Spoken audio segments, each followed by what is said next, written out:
अस्सलाम वालेकुम ਕੀ ਹਾਲ ਹੈ ਪਿਆਰਿਓ। ਮੈਂ ਆਬਦ ਜ਼ਿਆ ਤੇ ਤੁਸੀਂ ਸਾਡੇ ਨਾਲ ਜੁੜੇ ਹੋ ਵੇਖ ਪੰਜਾਬ ਟੀਵੀ ਦੇ ਰਾਹੀਂ। ਮਿੱਤਰੋ ਪਿਆਰਿਓ, ਪਿਛਲੇ ਕੁਝ ਦਿਨਾਂ ਤੋਂ ਰਜਬ ਬੱਟ ਦੇ ਬਾਰੇ ਬਹੁਤ ਸਾਰੀਆਂ ਗੱਲਾਂ ਸੋਸ਼ਲ ਮੀਡੀਆ ਤੇ ਤੁਸੀਂ ਸਾਰੇ ਵੀ ਸੁਣਦੇ ਪਏ ਹੋ, ਮੈਂ ਵੀ ਸੁਣਦਾ ਪਿਆ। ਤੇ ਬੀਇੰਗ ਅ ਮੁਸਲਿਮ ਮੈਂ ਕਹਿੰਦਾ ਕਿ ਸਾਨੂੰ ਆਪਣੀ ਔਲਾਦ ਨਾਲੋਂ, ਆਪਣੇ ਵਾਲਦੈਨ ਨਾਲੋਂ, ਆਪਣੀ ਜਾਨ ਦੇ ਨਾਲੋਂ, ਆਪਣੇ ਮਾਲ ਦੇ ਨਾਲੋਂ, ਹਰ ਚੀਜ਼ ਦੇ ਨਾਲੋਂ ਜਿਹੜੀ ਵੱਧ ਮੁਹੱਬਤ ਹੈ ਉਹ ਅੱਲਾਹ ਤੇ ਅੱਲਾਹ ਦੇ ਰਸੂਲ ਦੇ ਨਾਲ ਹੋਣੀ ਚਾਹੀਦੀ ਹੈ। ਤੇ ਰਜਬ ਦੇ ਉੱਤੇ ਜਿਹੜੀ ਦਫਾ ਹੈ ਉਹ 295 ਗੁਸਤਾਖੀ ਰਸੂਲ ਦੀ, ਉਹ ਕਿਸੇ ਵੀ ਤੌਰ ਕਾਬਿਲ ਕਬੂਲ ਨਹੀਂ ਹੈ, ਕਿਉਂਕਿ ਲੋਕ ਜਿਹੜੇ ਨੇ ਉਹ, ਜਾਂ ਅਸੀਂ, ਸਾਨੂੰ ਜਿੰਨਾ ਮਰਜ਼ੀ ਗੁੱਸਾ ਹੋਵੇ ਕਿਸੇ ਦੇ ਉੱਤੇ, ਕਤਲ ਵੀ ਮਾਫ ਹੋ ਜਾਂਦੇ ਨੇ। ਲੋਕ ਇੱਕ ਦੂਸਰੇ ਦੇ ਕਤਲਾਂ ਨੂੰ ਮਾਫ ਕਰ ਦਿੰਦੇ ਨੇ। ਪਿਓ ਦਾ ਕਤਲ ਕਿਸੇ ਨੇ ਕੀਤਾ ਹੈ, ਭਰਾ ਦਾ ਕੀਤਾ, ਉਹ ਮਾਫ ਕਰ ਦਿੰਦੇ ਨੇ। ਪਰ ਨਬੀ ਪਾਕ ਸੱਲੱਲਾਹੁ ਅਲੈਹਿ ਵਸੱਲਮ ਦੀ ਸ਼ਾਨ ਦੇ ਵਿੱਚ ਗੁਸਤਾਖੀ ਬਰਦਾਸ਼ਤ ਨਹੀਂ ਕਰਦੇ। ਔਰ ਬਿਲਕੁਲ ਸਾਡੇ ਈਮਾਨ ਦਾ ਹਿੱਸਾ ਹੈ ਕਿ ਨਬੀ ਪਾਕ ਸੱਲੱਲਾਹੁ ਅਲੈਹਿ ਵਸੱਲਮ ਦੇ ਨਾਲ ਸਾਨੂੰ ਬਹੁਤ ਮੁਹੱਬਤ ਹੈ, ਸਾਨੂੰ ਬਹੁਤ ਪਿਆਰ ਹੈ।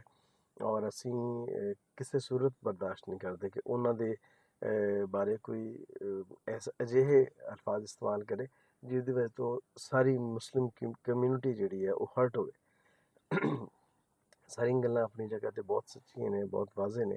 ਪਰ ਮੈਂ ਇੱਕ ਚੀਜ਼ ਇੱਥੇ ਇਹ ਕਹਿਣਾ ਚਾਹਾਂਗਾ ਕਿ ਰਜਬ ਬੱਟ ਜੋ ਆ ਗੱਲ ਕਹਿ ਰਿਹਾ ਕਿ ਮੈਂ ਇੰਟੈਂਸ਼ਨਲੀ ਕੁਝ ਵੀ ਨਹੀਂ ਆਖਿਆ, ਮੇਰੇ ਕੋਲੋਂ ਗੈਰ ਦਾਨਿਸਤਾ ਤੌਰ ਤੇ ਮੂੰਹ ਦੇ ਵਿੱਚੋਂ ਚੀਜ਼ਾਂ ਨਿਕਲ ਗਈਆਂ ਨੇ, ਮੇਰੇ ਮੂੰਹ ਚੋਂ ਸਲਿਪ ਆਫ ਟੰਗ ਹੋ ਗਈ ਹੈ।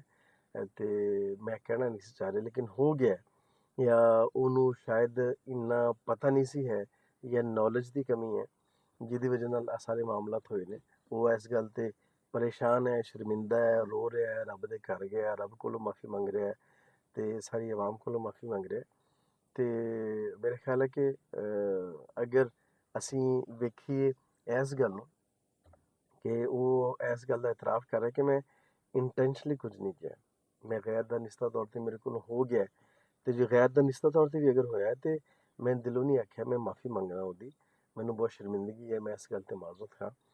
ਤੇ ਮੇਰੇ ਖਿਆਲ ਹੈ ਕਿ ਸਾਨੂੰ ਇਸ ਬਾਰੇ ਸੋਚਣਾ ਚਾਹੀਦਾ। ਮੈਂ ਨਹੀਂ ਕਹਿੰਦਾ ਕਿ ਮਾਫ ਕਰੋ, ਸੋਚਣਾ ਚਾਹੀਦਾ ਹੈ। ਉਲਮਾ ਕਰਾਮ ਦੇ ਨਾਲ ਮਸ਼ਵਰਾ ਕਰਨਾ ਚਾਹੀਦਾ ਹੈ। ਉਲਮਾ ਕਰਾਮ ਇਸ ਬਾਰੇ ਕੀ ਕਹਿੰਦੇ ਨੇ, ਸਾਰੀਆਂ ਜਮਾਤਾਂ ਨੂੰ ਇਤਮਾਦ ਦੇ ਵਿੱਚ ਲੈ ਕੇ ਇਸ ਮਸਲੇ ਨੂੰ ਸੋਲਵ ਕੀਤਾ ਜਾਵੇ, ਕਿਉਂਕਿ ਇੱਕ ਹੀ ਚੀਜ਼ ਬਾਰ-ਬਾਰ ਰਿਪੀਟ ਹੋ ਰਹੀ ਹੈ। ਕੋਈ ਵੀ ਚੀਜ਼ ਤੁਸੀਂ ਸਕਰੋਲ ਕਰਦੇ ਪਏ ਹੋ ਉੱਤੇ ਆਹੀ ਨਿਊਜ਼ ਆ ਰਹੀ ਹੈ, ਆਹੀ ਗੱਲਾਂ ਆ ਰਹੀਆਂ ਨੇ।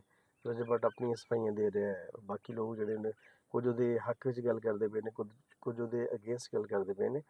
ਵੈਸੇ ਵੀ ਸਾਡਾ ਮੁਆਸ਼ਰਾ ਇੰਝ ਦਾ ਹੈ, ਸਾਡੇ ਮੁਲਕ ਦੇ ਵਿੱਚ ਮੈਂ ਸਮਝਦਾ ਅਲਮੀ ਹੈ ਕਿ ਕਿਸੇ ਨੇ ਕੋਈ ਜ਼ਾਤੀ ਮਫਾਦਾਤ ਵੀ ਕਿਸੇ ਦੇ ਜੁੜੇ ਹੋਣ ਨਾ, ਜਾਂ ਕਿਸੇ ਨੇ ਕੋਈ ਜ਼ਾਤੀ ਰੰਜਿਸ਼ ਵੀ ਕੱਢਣੀ ਹੋਵੇ ਤੇ ਉਹ ਦੀਨ ਨੂੰ ਉਹਦੇ ਵਿੱਚ ਇਸਤੇਮਾਲ ਕਰਦਾ ਹੈ, ਜਿਹੜਾ ਹਰਗਿਜ਼ ਨਹੀਂ ਹੋਣਾ ਚਾਹੀਦਾ। ਅਸੀਂ ਨਾ ਸਾਡੇ ਰੱਬ ਨੇ ਸਾਨੂੰ ਆਹ ਹੁਕਮ ਦਿੱਤਾ, ਨਾ ਸਾਡੇ ਰਸੂਲ ਨੇ ਜਿਨ੍ਹਾਂ ਨੂੰ ਅਸੀਂ ਮੰਨਦੇ ਹਾਂ, ਜਿਨ੍ਹਾਂ ਦਾ ਅਸੀਂ ਕਲਮਾ ਪੜ੍ਹਦੇ ਹਾਂ, ਨਾ ਉਹਨਾਂ ਨੇ ਆਹ ਆਖਿਆ ਕਿ ਤੁਸੀਂ ਜ਼ਾਤੀਅਤ ਲੈ ਕੇ ਆਓ। ਬਲਕਿ ਹਜ਼ਰਤ ਅਲੀ ਰਜ਼ੀ ਅੱਲਾਹ ਤਆਲਾ ਅੰਹੂ ਇੱਕ ਦਫਾ ਇੱਕ ਜੰਗ ਦੇ ਵਿੱਚ ਲੜਾਈ ਕਰ ਰਹੇ ਨੇ, ਦੁਸ਼ਮਣ ਉਹਨਾਂ ਦੀ ਤਲਵਾਰ ਦੇ ਥੱਲੇ ਆ ਗਿਆ ਤੇ ਉਸ ਬੰਦੇ ਨੇ ਹਜ਼ਰਤ ਅਲੀ ਰਜ਼ੀ ਅੱਲਾਹ ਤਆਲਾ ਅੰਹੂ ਦੇ ਉੱਤੇ ਸਪਿਟ ਕਰਤਾ ਹੈ, ਮਤਲਬ ਥੁੱਕ ਦਿੱਤਾ ਹੈ। ਤੇ ਹਜ਼ਰਤ ਅਲੀ ਦੇ ਹਾਲਾਂਕਿ ਗਰਦਨ ਦੇ ਥੱਲੇ ਸੀ, ਤਲਵਾਰ ਦੇ ਥੱਲੇ ਉਹਦੀ ਗਰਦਨ ਸੀ, ਲੇਕਿਨ ਉਹਨੂੰ ਛੱਡ ਦਿੱਤਾ, ਕਿਉਂਕਿ ਹਜ਼ਰਤ ਅਲੀ ਕੋਲੋਂ ਪੁੱਛਿਆ ਕਿ ਤੁਹਾਡੇ ਤੇ ਵਾਰ ਦੇ ਥੱਲੇ ਤੁਸੀਂ ਇਹਨੂੰ ਕਿਉਂ ਛੱਡਤਾ। ਤੇ ਹਜ਼ਰਤ ਅਲੀ ਰਜ਼ੀ ਅੱਲਾਹ ਤਆਲਾ ਅੰਹੂ, ਮੌਲਾ ਅਲੀ, ਕਿਆ ਬਾਤ ਹੈ ਉਹਨਾਂ ਦੀ, ਉਹ ਫਰਮਾਉਂਦੇ ਨੇ ਕਿ ਪਹਿਲੇ ਮੈਂ ਅੱਲਾ ਦੇ ਵਾਸਤੇ ਲੜ ਰਿਹਾ ਸੀ, ਹੁਣ ਜਿਹੜਾ ਹੈ ਉਹ ਇਹਦੇ ਵਿੱਚ ਜ਼ਾਤੀਅਤ ਆ ਗਈ ਸੀ। ਮੈਨੂੰ ਗੁੱਸਾ ਆਇਆ ਇਸ ਗੱਲ ਤੇ ਕਿ ਇਹਨੇ ਮੇਰੇ ਉੱਤੇ ਕਿਉਂ ਥੁੱਕਿਆ। ਤੇ ਮੈਂ ਆਹ ਕਿਹਾ ਕਿ ਮੈਂ ਆਪਣੇ ਗੁੱਸੇ ਦੀ ਵਜ੍ਹਾ ਤੋਂ ਕਿਸੇ ਨੂੰ ਨਾਹਕ ਕਤਲ ਨਾ ਕਰਦਾ ਹਾਂ। ਦੀਨ ਸਾਡਾ ਬਹੁਤ ਸੌਫਟ ਹੈ, ਬਹੁਤ ਸੋਹਣਾ ਹੈ, ਬਹੁਤ ਮੈਂ ਸਮਝਦਾ ਕਿ ਜਿੰਨੇ ਵੀ ਬਾਕੀ ਦੀਨ ਨੇ ਅਸੀਂ ਸਭ ਦੀ ਰਿਸਪੈਕਟ ਕਰਦੇ ਹਾਂ, ਪਰ ਸਭ ਤੋਂ ਜ਼ਿਆਦਾ ਜਿਹੜਾ ਹੈ ਉਹ ਸੌਫਟ ਹੈ ਔਰ ਮੁਹੱਜ਼ਬ ਹੈ।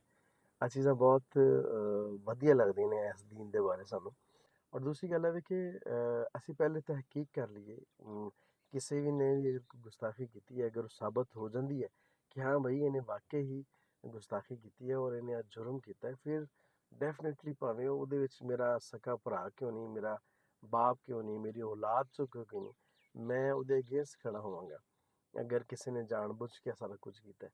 ਤੇ ਲੇਕਿਨ ਅਗਰ ਇੱਕ ਬੰਦਾ ਕਹਿ ਰਿਹਾ ਕਿ ਮੈਂ ਇੰਟੈਂਸ਼ਨਲੀ ਨਹੀਂ ਕੀਤਾ, ਮੈਂ ਗੈਰ ਦਾਨਿਸਤਾ ਤੌਰ ਤੇ ਮੇਰੇ ਕੋਲੋਂ ਆਹ ਸਾਰੀਆਂ ਚੀਜ਼ਾਂ ਬੋਲੀਆਂ ਗਈਆਂ ਨੇ, ਤੇ ਉਹਦੇ ਵਾਸਤੇ ਮੈਂ ਮਾਫੀ ਚਾਹੁੰਦਾ।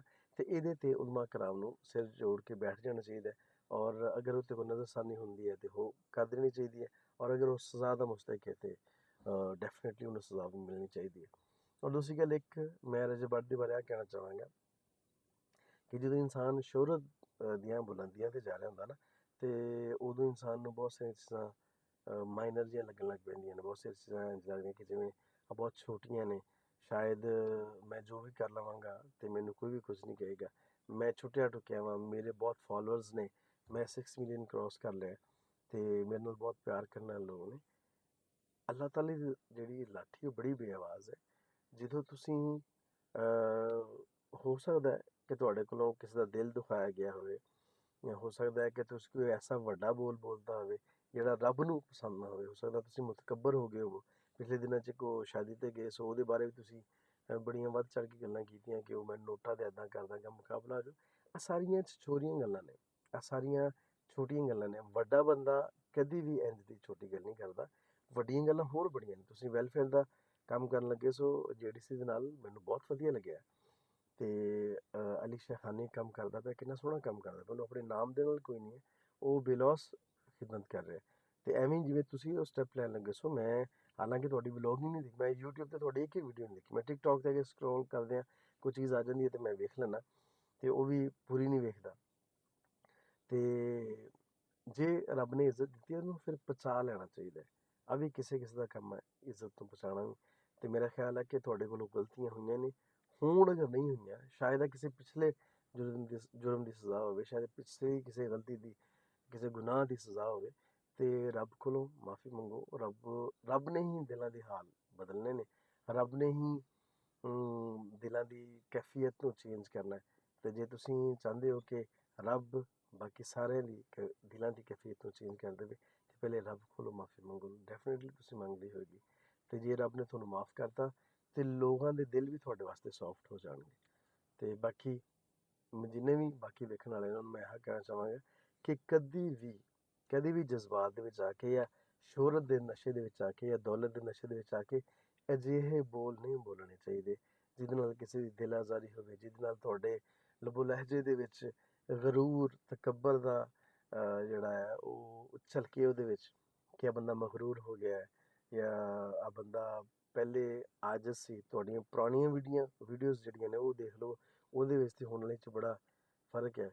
ਤੇ ਆਹ ਚੀਜ਼ਾਂ ਨੂੰ ਮੈਨੇਜ ਕਰਨਾ ਚਾਹੀਦਾ ਹੈ। ਤੁਸੀਂ ਆਪਣੀ ਵੀਡੀਓਜ਼ ਨੂੰ, ਤੁਸੀਂ ਆਪਣੇ ਘਰ ਨੂੰ, ਤੁਸੀਂ ਆਪਣੀ ਗੱਡੀਆਂ ਨੂੰ, ਮੁਲਾਜ਼ਮਾਂ ਨੂੰ ਮੈਨੇਜ ਕਰ ਰਹੇ ਹੋ, ਤੇ ਤੁਹਾਨੂੰ ਆਪਣੇ ਅੰਦਾਜ਼ ਬਿਆਨ ਨੂੰ, ਤੁਹਾਨੂੰ ਆਪਣੇ ਬੋਲ ਚਾਲ ਨੂੰ ਵੀ ਮੈਨੇਜ ਕਰਨਾ ਚਾਹੀਦਾ ਹੈ। ਉਹ ਕਹਿੰਦੇ ਹੁੰਦੇ ਨੇ ਨਾ ਕਿ ਪਹਿਲੇ ਤੋਲੋ ਫਿਰ ਬੋਲੋ। ਤੇ ਜਦੋਂ ਅਸੀਂ ਪਹਿਲੇ ਗੱਲ ਨੂੰ ਤੋਲਾਂਗੇ, ਦੇਖਾਂਗੇ ਕਿ ਇਹਦਾ ਵਜ਼ਨ ਕੀ ਹੈ, ਮੈਨੂੰ ਇਸ ਜਗ੍ਹਾ 'ਤੇ ਕਰਨੀ ਚਾਹੀਦੀ ਹੈ ਕਿ ਨਹੀਂ ਕਰਨੀ ਚਾਹੀਦੀ, ਤੇ ਉਦੋਂ ਫਿਰ ਮਸਾਇਲ ਘੱਟ ਹੋਣਗੇ।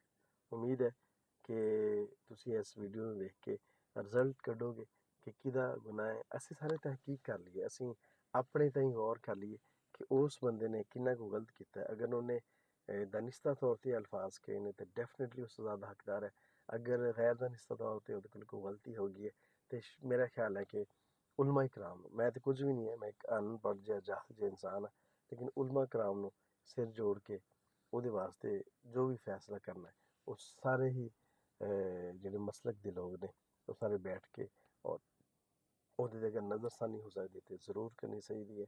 ਅੱਲਾਹ ਤਾਲਾ ਨੇ ਅਗਰ ਉਹਨੂੰ ਇੱਜ਼ਤ ਦਿੱਤੀ ਹੈ, ਉਹਨੂੰ, ਉਹਦੇ ਫਾਲੋਅਰਸ ਬਹੁਤ ਜ਼ਿਆਦਾ ਨੇ, ਤੇ ਸਾਨੂੰ ਆਪਣੀ ਜ਼ਾਤੀਆਤ ਨੂੰ ਲੈ ਕੇ ਸਾਨੂੰ ਕੋਈ ਵੀ ਫੈਸਲਾ ਨਹੀਂ ਕਰਨਾ ਚਾਹੀਦਾ, ਜਾਂ ਸਾਨੂੰ ਕੋਈ ਵੀ ਬਿਆਨ ਨਹੀਂ ਦੇਣਾ ਚਾਹੀਦਾ।